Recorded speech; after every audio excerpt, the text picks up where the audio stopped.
much you love that song. I do. I was so excited when I heard it. I was like, oh my gosh, that's my song. Thank you. That was like the perfect introduction. I know, I absolutely love this song, but I knew about this song from you, from actually one of your shows on YouTube.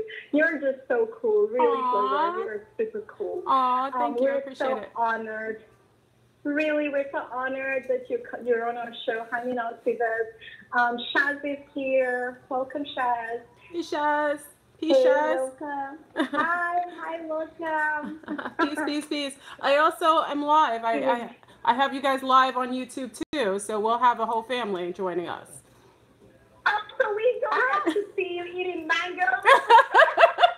Just drinking coffee. That's like my evening, I know. I like to snack. Yeah, I'm a snacker. Did not change anything. Everything you do is just natural. We feel like we're hanging out with you on the other side of your room, absolutely, like, and also eating some pineapple. Seriously, it's so beautiful. Classic. And you know what? I have to share this with you, yes, because you have something to do with it. Aww. So I'm going to share this with everybody. Now that I'm on YouTube as well, right? Absolutely. So I'm going to give you guys a tip. Children have something to do with it. If you're ever having a discussion that you don't want to, you reach the point where you have to agree to disagree, all you have to say is, I'm a woman of a certain age. That's how you listen, exactly. That'll get you out of a lot. You can dodge bullets that way. It works wonders across all ages. You don't want to go get that drink from the fridge and, your nephews, your nieces, and your youngers are like, come on, just go get it. You're like, look, I'm a woman of a certain age. It just puts them out. They're just like, okay, whatever. It's the perfect crutch, get out. Anything you want to utilize it for, it will help you and assist you. It should be like the verbal go-to. Seriously. Yep. You don't know how to change your password. The IT guy is like pissed off with you. Like, look, I'm a woman of a certain age. Exactly. They're like, okay, whatever. It works. So you know what? That's my line. Yes, and I share it with everybody. Some are picking up that as well. It works. It diffuses any hot air, any temperature. I agree. It does. Anyway, Flo, well, yes. What did you say? Oh, no, I agreed with you, totally. Yeah. So, Florence, I've been watching your videos and I'm just like, no, we have to get into this blood type because we want to know what's cooking because we want to know what's going on. Really, because it's like, our blood is our essence. And yet, that should be the first thing that we're taught as children. Like, this is your blood type. Absolutely. It could mean with your personality. We really need to know it. It's like, we should start from the basics. Absolutely. And when you talk about it, it's kind of different from what they just put in the books. It's like, you can donate this blood to this person, but we want to know more than just donating blood and who can give you blood and who can get blood. Absolutely. Yeah. It has more go for it. It has more credence than people give it credit for. What it is that like I said, I'm a woman of a certain age, and on my parents, on their marriage certificate, it was required at a time before you got married. Prior to getting married, you were required to have a blood test to validate what blood type you were. And it was something that was denoted to make sure that couples would get together that were genetically in sync, as opposed to having any adversities with getting with someone who would not be able to either hold a child coming to fruition, or anything else that might show up based on having different. When I say adverse blood types, I'm saying like maybe a negative rheus as opposed to a positive rheus. And it's very important for us to do that. Now, blood types also have to do with personalities and dispositions. It's very, very notable. That's why the Japanese make it a requirement to, in most companies, they make it a requirement to disclose your blood type. They've actually put this down to a science. And, in the ET community, as you know, I'm a contactee, we discuss blood types as perhaps being more prone to being in contact with certain beings as opposed to not. And it does have a relevancy as far as which beings would have contacts with specific bloodlines as opposed to others. Wow. Should we start right from A? The pros and the cons? A. We start right from the basics. We're like 101 people here. So we have to start from A minus and work our way up to the O's. A negative. Alphabetical order. Yes. I mean, so tell us, what are the pros and the cons of an A minus, an A plus, and also maybe the complexity part? Like, I wouldn't say I don't want to negate any blood type. I don't want to get excuse me. I don't want to give anyone more credibility based on their blood types. I can tell you the differences and how maybe one has maybe more of an advantage of having a certain nutritional background. Also, maybe their connection to beings that are otherworldly or galactic beings. So let's start off with A. A negative. So let's start. Well, rather than that, let's kick it off with the negative roost, because that is probably the most discussed blood type as far as the disposition of the blood type, which is negative roost. Whether it be A negative, AB negative, or O. Those are general consensus of the three major blood types in that particular roost, and with the opposition roost, which is plus. So with the negative roost, we start with A. A generally, from my own background and my own research, and I always have to say my own, because what others study and what clinical studies will have may be in alignment with what I discuss, and some may not, because I'm going to take my own take. I have my own perspective on what I see and what I research. So with A negative, generally you will see that in northern or eastern Europe. I'll see more so people from Germany, Russia, Bulgaria, the Netherlands, generally holding that roost, and negative being one of the primaries.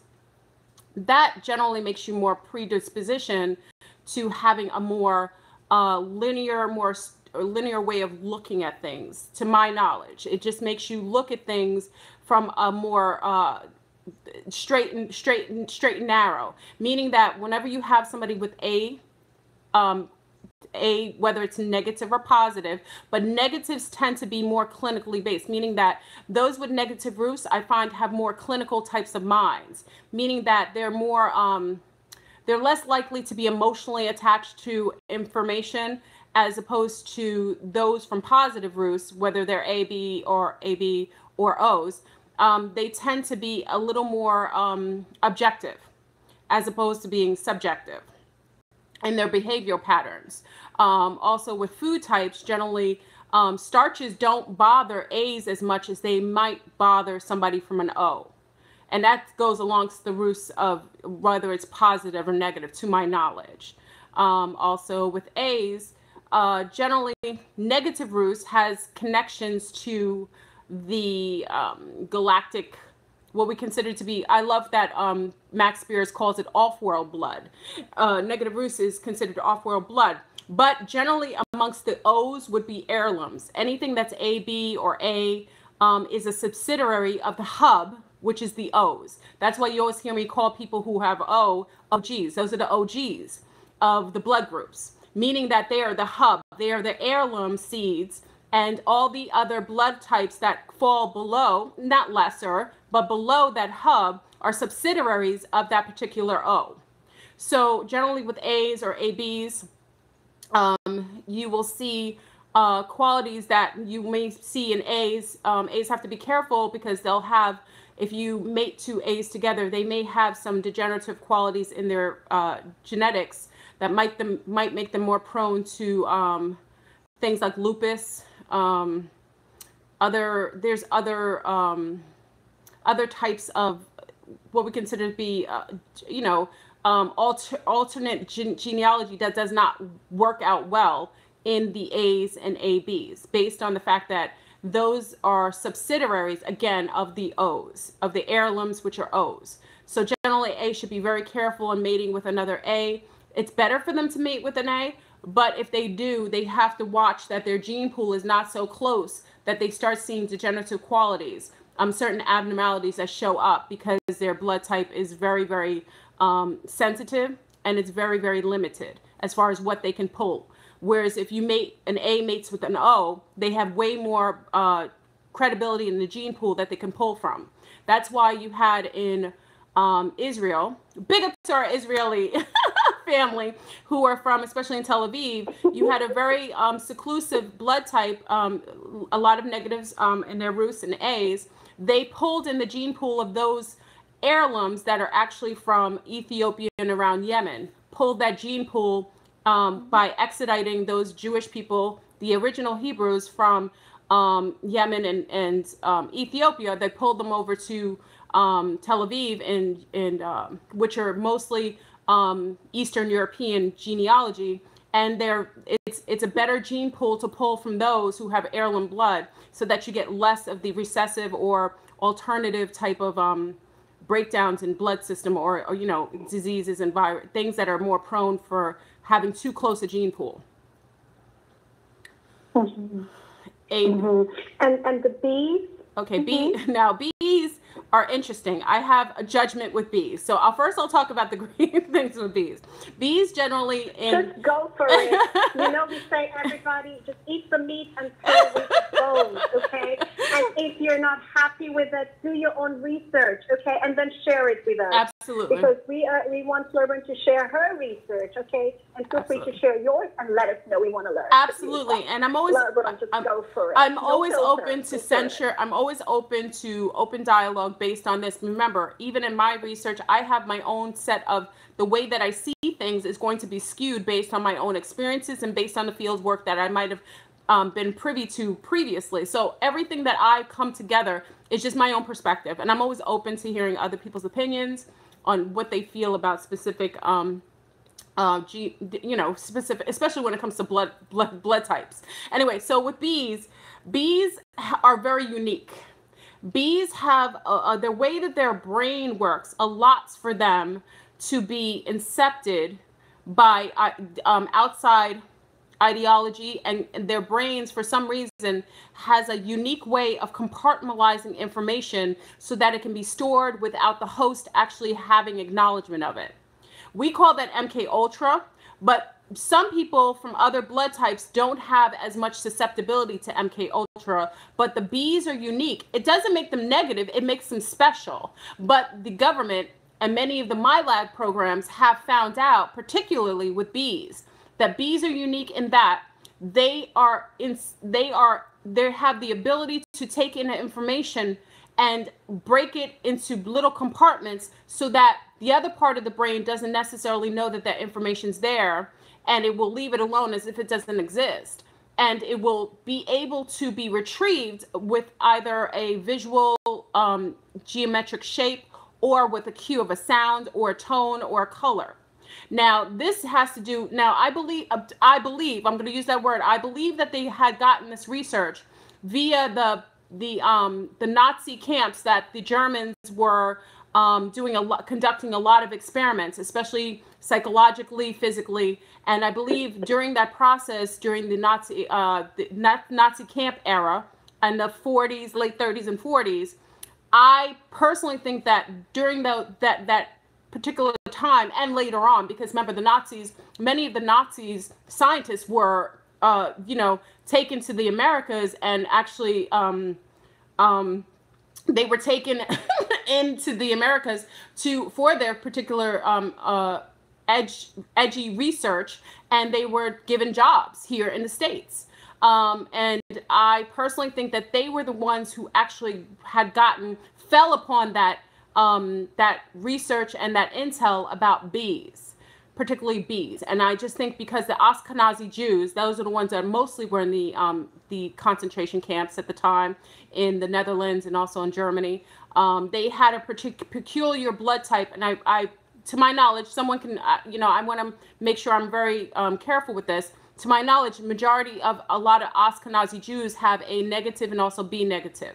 To my knowledge, if anyone knows any different, please let me know. So it's mostly the B negative. Is it mostly bees? The B negative? No, but it's just bees in general. Bees. Or it's bees. Okay. Okay. Mm-hmm. It just so happens that the blood type that was the majority of a lot of Ashkenazi Jews at that time were B negatives. But later on, as they did field work, we found out that the programs that they were working with, particularly the B type, had didn't matter whether it was negative or positive. It still had the brain of those from bees had a very unique, and I want to call it unique. It's not negative. It makes them special, but they're being utilized for something negative sometimes, especially if they're utilized for some sort of, programming. And they're easily to be programmed. That's all that is. It makes them more susceptible for that. And Max Spears, rest in peace, Max Spears, he had phenomenal intel on that.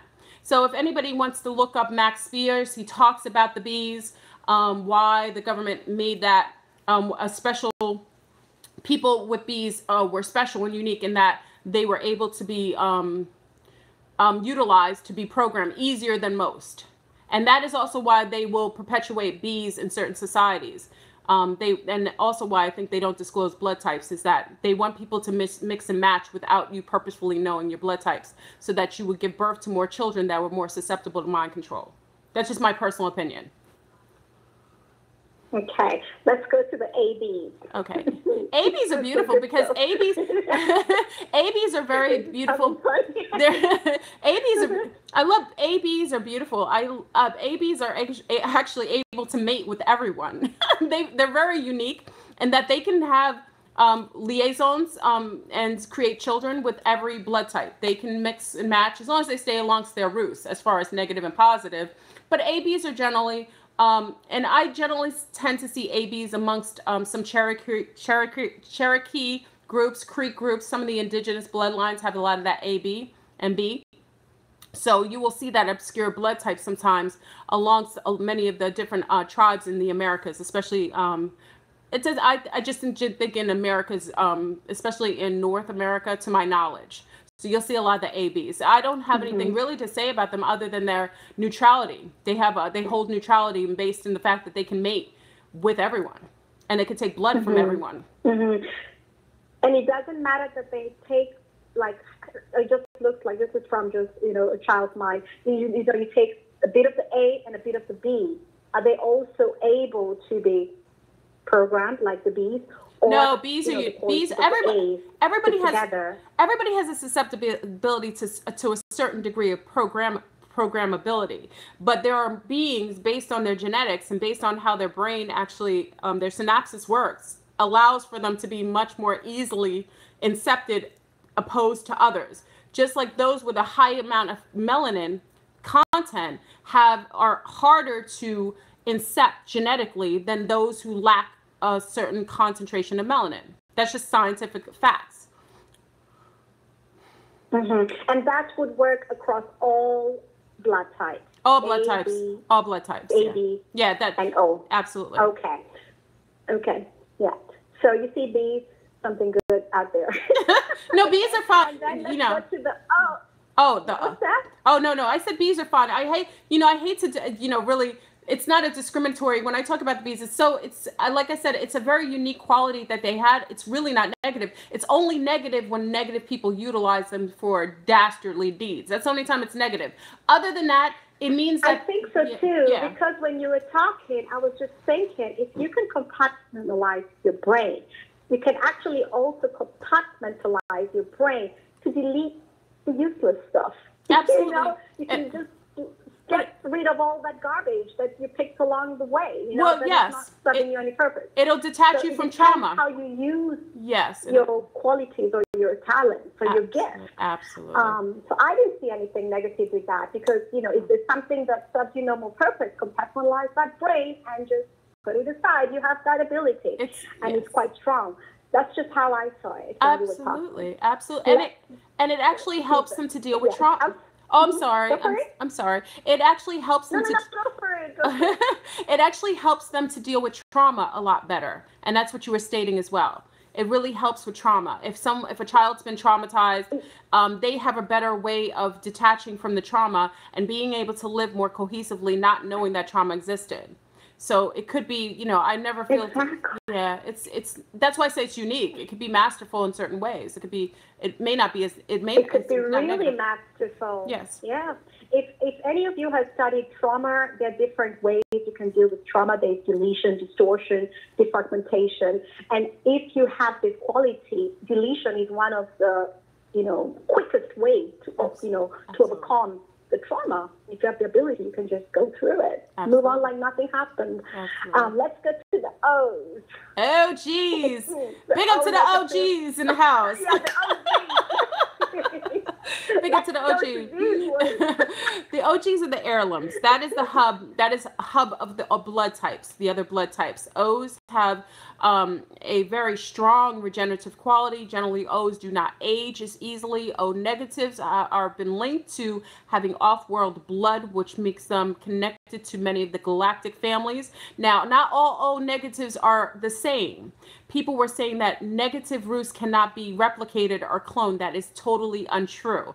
Actually, O negative, there are O negatives that are heirlooms, and there are O negatives that are fielded from the originals, meaning that they're directly a carbon copy. So what you'll see amongst O negatives, you will see beings that are connected to the galactics. You will also see beings that are also cloned, and you will also see beings that are mixed with some of the more obscure ETs, like insectilians, some of the Dracos, some other groups that are connected to the galactics as well, and also connected to a specific side and sect of the Anunnaki, not the Naga serpent line, which is O positive, but the other side of the Anunnaki tends to have a little bit of that field of the negative roots. O's also also have a direct, because they're not mixed as much, they're heirloom seeds, meaning that their bloodline has not been watered down. And for that reason, they have direct contact, a direct line to the Akashic records. It makes it easier for them to have retrieval of information soul-wise from the Akashic records, as opposed to the other bloodlines. Not saying the others can't. It just is it's a less murky road, meaning it's quicker for them to retrieve information from the Akashic records. The others can, but because their genetics has been changed and altered a bit, they don't have a direct line. It's like going on a train, and you know how one has a direct. It's like, oh, okay, express to, let's say I'm upstate New York, express to Grand Central Station. O's have an express line, and maybe A, B's, and A's have to stop at other lines or change trains to get to that, to get to Grand Central Station. They don't have a direct line. Okay. And Shaz, you want to jump in right here, because I know when you mentioned the galactic beings, and Shaz was probably going like, yes. No, that's where I jumped in. Yes. I don't want to speak on your behalf. Let's just dive right in. I mean, like, do you mean like UFOs, or because, to be honest with you, this is just like all this with A and B's and, O's, and, it's a little bit confusing for me. Okay. And I need to know, like, what is my blood type? So I have a little, project to do, I guess. Good. After this. Absolutely. Yeah. Absolutely. But I, like, in the beginning on the show that you were actually mentioning, like, people go ahead and then take their blood types, if you have to go ahead and then get married. Remember, actually, that I did that at the time that I was going to get married. So, it's something that we still do. Like, I guess people does that because, No. like in our culture, it was also like, okay, if you're going to in the future get children, or you need to see, like his blood type and my blood type, if they could fit, so absolutely. like I don't know. It's essential to but that's also something. It's essential, and it's not done because anymore. Because I'm from Middle East, and then you were mentioning like Yemen and so on. They have like an A blood types in that area, or was it B?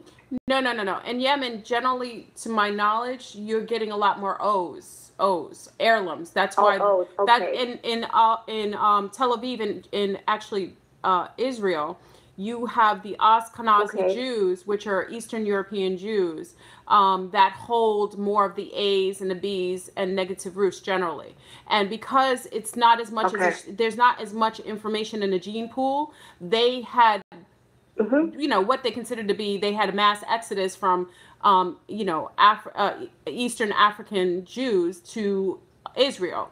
And what no one knew is the backlay was they needed more of a genetic pool, because the pool that they were having was causing birth abnormalities, deforming, babies that were born with some sort of, deformity, based on the fact that the genetic pool was so limited. So the fact of the matter is they wanted other Jews, but they wanted Jews from a particular bloodline. And generally, to my knowledge, those from Ethiopia and Yemen hold the heirloom OG content that would allow for a wider spectrum of the gene pool to be wider, so that when they mated with the Eastern European Jews, the babies would be healthier. That's all. Okay. Yeah, well, that's kind of interesting, though.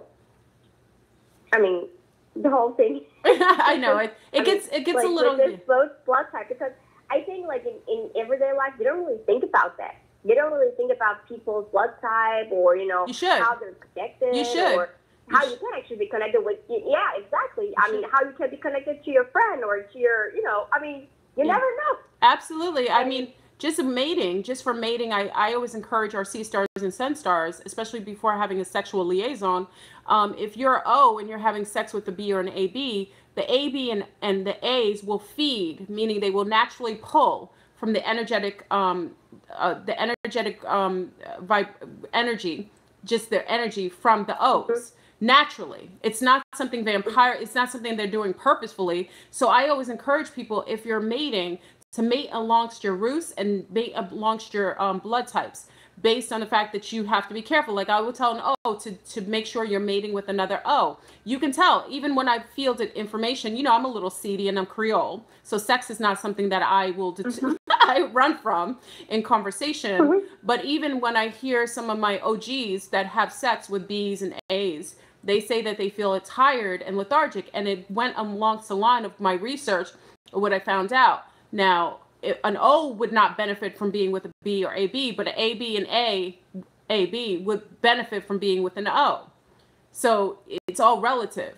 But you should always inquire prior to sexuality, because people feed naturally. We're naturally vampiric by nature. Everybody feeds off of the energy. People, generally, you want to make sure that you have a good ebb and flow, meaning that you're not just giving energy, but you're also being fed off the energy. And sexual exchange, you should have an ebb and flow. You should not have beings that are with you that are feeding off of your energetic field, that are depleting you, and then eventually you'll be susceptible to viruses and other ailments based on the fact that you are being depreciated every time you're engaging with someone of a different blood type. That's facts. Okay. Well, I guess that we I'm sorry I went laugh. I know your face is because, because like seriously, that's something that you think about. So, but no, Flabber, I have a question. Sorry, Chad. I'm just thinking that out here, I don't think that everyone is picking their partner based on the blood type. So, Jack meets James, they fall in love, quote unquote. They like each other, they're living together, and then they listen to our show and they're like, oops, I gotta look into this. And then they realize they're from different blood types. Well, I don't know, but I would just. I was so tired. I was so drained and start finding answers. What do they do now? Well, no, I think Can they work on the relationship? No, I think what we rely on sometimes is our biochemistry. I think a lot of times people actually do pick amongst their genetic types based on their pheromonic harmonics. I think you've heard me talk about that. Generally, you'll see O's. Even when I'm a dancer, and I've discussed this publicly when I've gone. I used to partake in this wonderful class with other sea stars of all different facets, European, Africano, Middle Eastern, whatever. We danced together. So I remember I used to always go to this dance group where there was a group of girls that always hung out with one another. And it was a discussion one time. I like to share this because I think we should give more credence to our natural biochemistry that we naturally do, whether it's innate. So we don't even know that we're doing it, but we tend to do this. So you know, it was a group of girls, maybe 5 or 6 of them. I don't remember. It's like 5 or 6 of them. They always danced together. Really cool. But I never, you know, I wasn't part of the group. I just, you know, very, you know, very, very hospitable, you know, hello, how are you doing? And talked every once in a while. But they always hung out together. So one conversation, you know, I'm all into blood types. So somebody brought up something about their blood type of someone being sick, and the other girls in the group, that particular group that hung out with each other every day, they saved spots for each other, they liked each other, they hung out, their children hung out. One of the girls said, oh wow, I'm that too. So she said she was a negative Rus. The other girl said she was a negative Rus. The other girl said she was a negative Rus. And then come to find out, that group of women who did not ask each other what their blood type were, they did not inquire that before they decided to hang out or like each other, or include each other in each other's families. They found out that each woman in that group was an O negative. It's very unique, but I saw it play out. And what that is we have natural biochemistry. And innately, the only thing I will say will alter this is if you're wearing a lot of body sprays and a lot of these artificial pheromones that are from other people, other races, and other animals and insects. That's the only time that will mess with your pheromonic harmonics. But generally, people will feel the vibration of their gene pool, and they'll be more propelled. They'll have more susceptibility to wanting to be around people of generally the same Rus, falling more along the line of negative and positive. More of that, not so much O's or ABs. A B positive will enjoy being around an O positive. A O positive will enjoy the company of another AB positive. It just falls, usually the harmonics falls amongst the positive and negative Rus. I've noticed this, and so, I agree. Yeah, I've noticed that as well. Yeah. It just happens, because even when now I was listening to some of your shows and I was like asking people I know, it was just what you're saying. Yeah. It just happens, and we've known each other over years. Absolutely. And yeah, it just happens that is the way it is. I totally get you.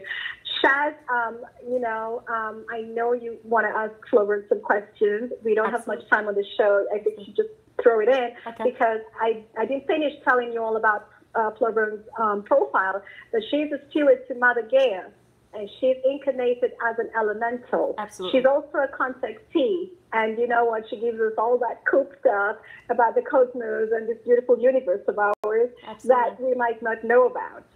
And so, Shaz, you know, go for it. I mean, like, do you think there's UFOs, like, around us?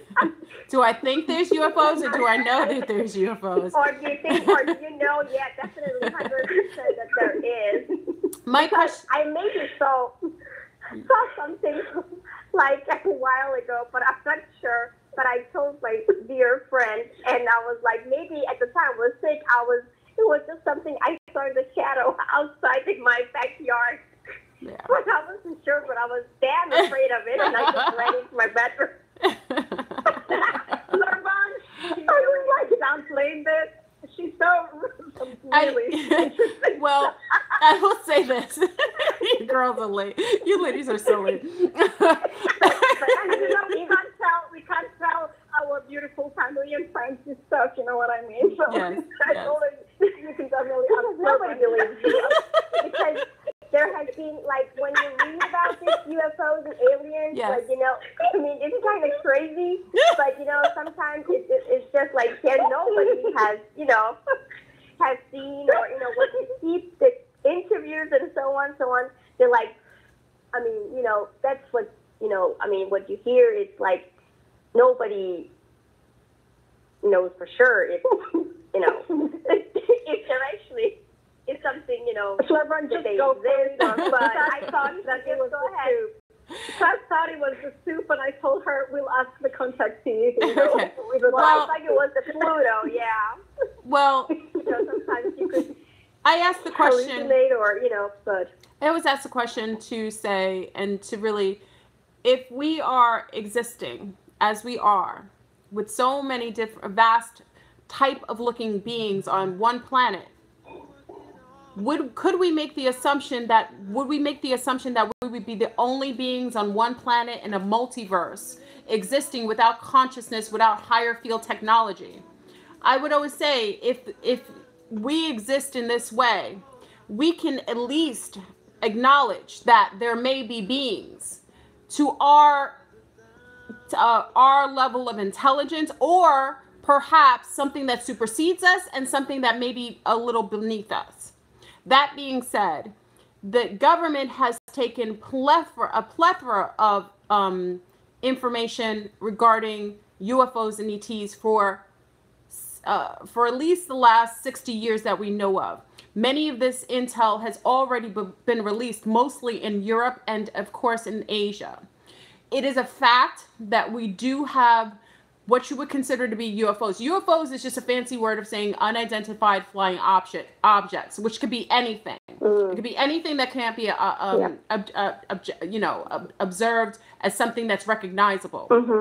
That being said, we have plenty of intel, especially when I believe it was Britain that brought out released their X-Files, of the massive amount of documentation of UFOs that and also crashed UFO sites, where they had confiscated and taken and reverse engineered actual technology that was not known to have origin to this planet itself.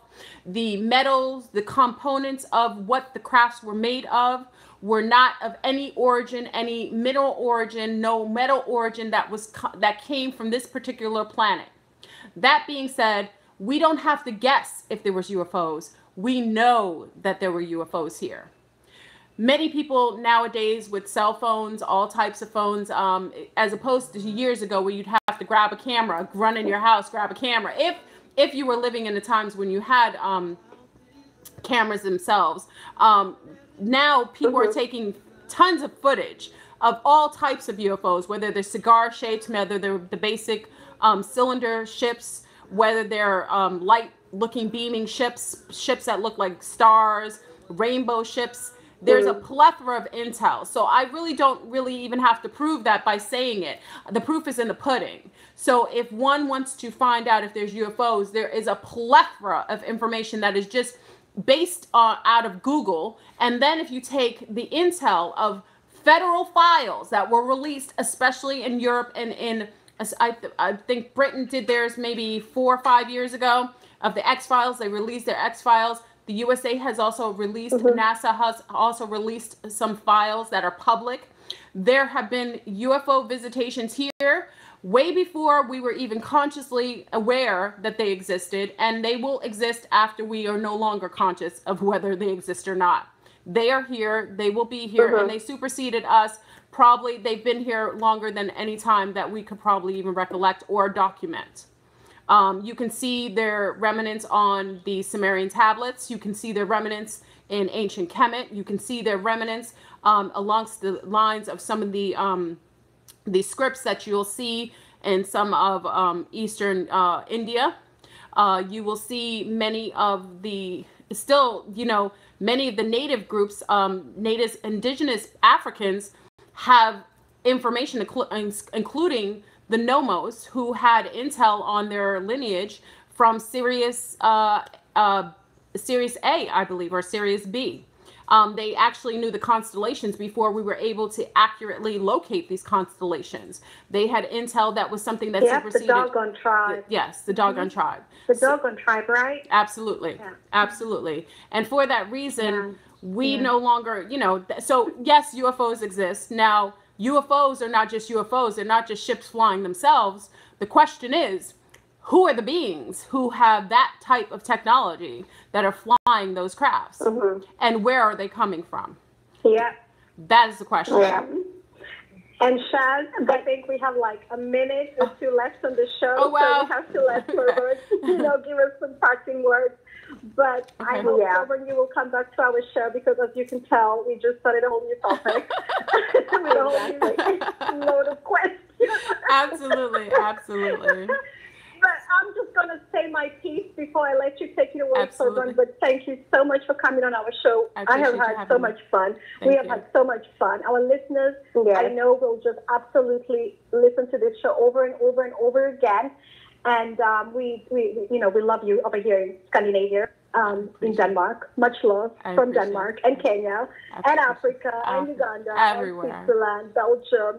We love you. Absolutely. Thank you so much. I appreciate it. Everybody, this is the coolest, one of the coolest contactees, we've ever had. We've ever met. And we thank you so much. You are just so cool. And you make, all this stuff look so cool and so easy breezy. And we all have to come back and keep going about UFOs. Definitely. I would be a pleasure.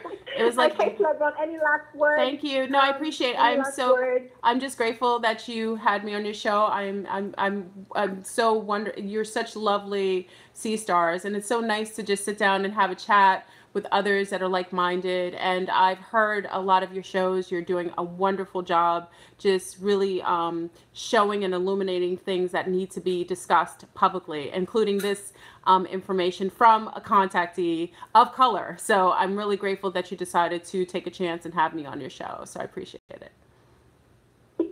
And I really hope you'll come back, because it's so amazing. And, we absolutely love when you do those videos where you're exposing the hidden agendas. I'm like, yes. Aww, I appreciate that. I appreciate that. Another video. They're so cool. And we absolutely love and appreciate you. Thank you so much. Thank you. Pass our regards to your beautiful babies who you talk about all the time with so much passion. And we don't get to tell them that they have the coolest mom. I appreciate thank you so much. Thank you. Thank you, Shaz. Thank you, everybody. I'm so sorry that Shaz misbehaved. It's beyond me. Everybody, go on and change the world. Absolutely. Peace. I'll be change the world. I'll be good. I'll be good. Thank you. Thank you. The world like I should. Yeah. I'll be good. I'll be good for all of the time. I never change.